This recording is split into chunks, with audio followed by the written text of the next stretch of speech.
Good morning.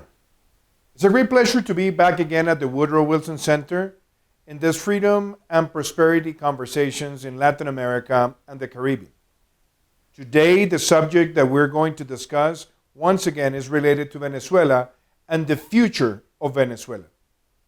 It is clear that Venezuela has been badly affected by the brutal dictatorship of Nicolas Maduro, and his only intention is to remain in power at the cost whatever it takes, as he has said it previously. United States and the international community have tried to bridge agreements between the democratic resistance and the dictatorship in order to allow the country to experience free elections that have not occurred in the last 20 years. So the question is, have those negotiations helped the Venezuelan people to experience the possibility of true elections? The response is no. Every concession that has been given to Nicolas Maduro, he has been using it to brutalize the opposition and the democratic resistance, and also to execute all type of atrocities against those who oppose him.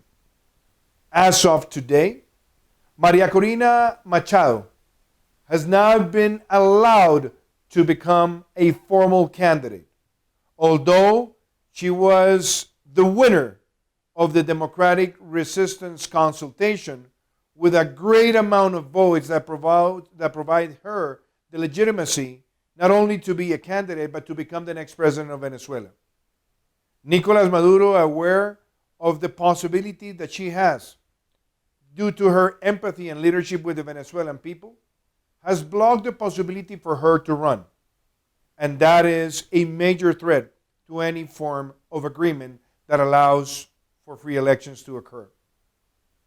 On the other hand, not only the democratic resistance has been banned of having the candidate to participate in the election, but we have seen recently some arrests without any guarantee from the judicial system that barely exists in Venezuela because it's fully under Maduro's control, of those persons who are close to Maria Corina that have been activists in the defense of democracy. We have seen, for example, that Venezuela has been able to enter again the international market in the oil production.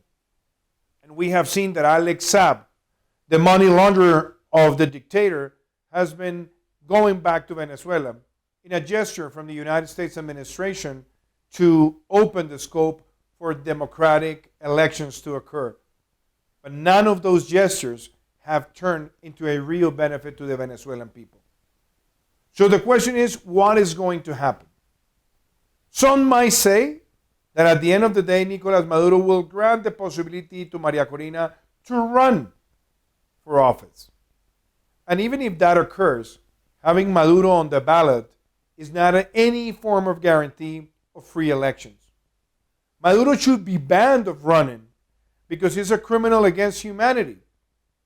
He's been chased by International Criminal Court and he has been indicted in the U.S. because of crimes related to drug trafficking.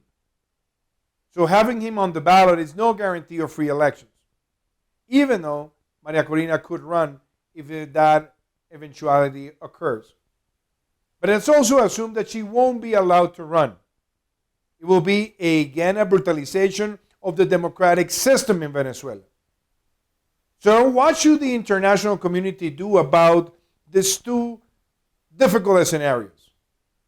I think number one is that sanctions should be implemented in a very decisive way. Red lines that are being moved in so many times and so many ways are not benefiting the Venezuelan people at all. So real sanctions, and not only sanctions again against the dictatorship, but all the cronies of Nicolas Maduro are urgent. And at the same time, the International Criminal Court needs to prove that its existence is really worth it. For more than almost a decade, Nicolas Maduro has been accused before the ICC. Even myself, when I was a senator, accused Nicolas Maduro with the support of various members of the parliament in Chile and Colombia. And nothing has happened substantially since then, different than a formal investigation was triggered. We need the ICC to clearly move forward and sanction Maduro and justify its existence by accusing him and prosecuting him for the crimes he has committed over all these years. And we definitely want to see the whole international community clearly isolating that regime. For many years in the last decade, with the help of many countries, there was a recognition of the interim presidency of Juan Guaidó. And there was a lack of recognition to Nicolás Maduro for being the ruler of Venezuela. That gesture, which was a diplomatic isolation, was very important for the world to acknowledge everything that has happened in Venezuela. But so far, the legitimacy that has been provided to Maduro, or statements where it has been said that what matters is the process and not the candidate, are clearly producing a very negative, pessimistic sentiment in Latin America. We need to unify the defense of democracy and to unify the defense of the Inter-American Democratic Charter.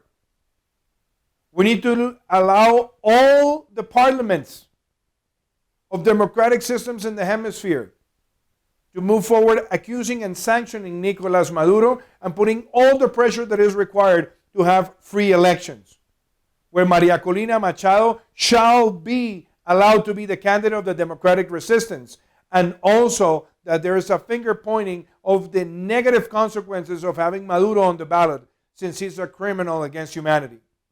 What he wants is to have a puppet kind of election that he can manipulate it from the back and remain in power, regaining the legitimacy of being a president. And that simply cannot occur. So there are no simple answers to all the things that I've mentioned in this minute. But there's a clear demand that the defense of democracy, of liberty and prosperity requires no more concessions to Nicolás Maduro, and to effectively sanction his regime, him and his cronies, and to allow a real election in which we all recognize that the voice of Maria Corina Machado is the legitimate voice of those who have been resisting the brutality of one of the most negative dictatorships in the history of Latin America. Any form of dictatorship shall be rejected, but particularly this dictatorship that has embraced all the brutality possible in the minds of a human being to accumulate power and to exacerbate division, polarization, and the absence of access to opportunities to those in need.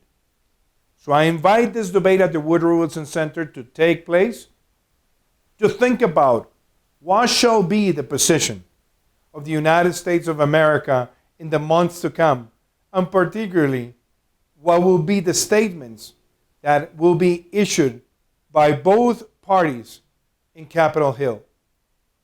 Venezuela has to be a bipartisan effort, bicameral effort in defense of democracy. And there's no real defense of democracy if we don't really take sides in favor of the democratic resistance in the hands of Maria Corina Machado. So I invite you to enjoy this debate, to take sides in favor of the democratic resistance, and to promote, at all scale possible, the urgent need to re-embrace sanctions against Nicolás Maduro. Thank you very much.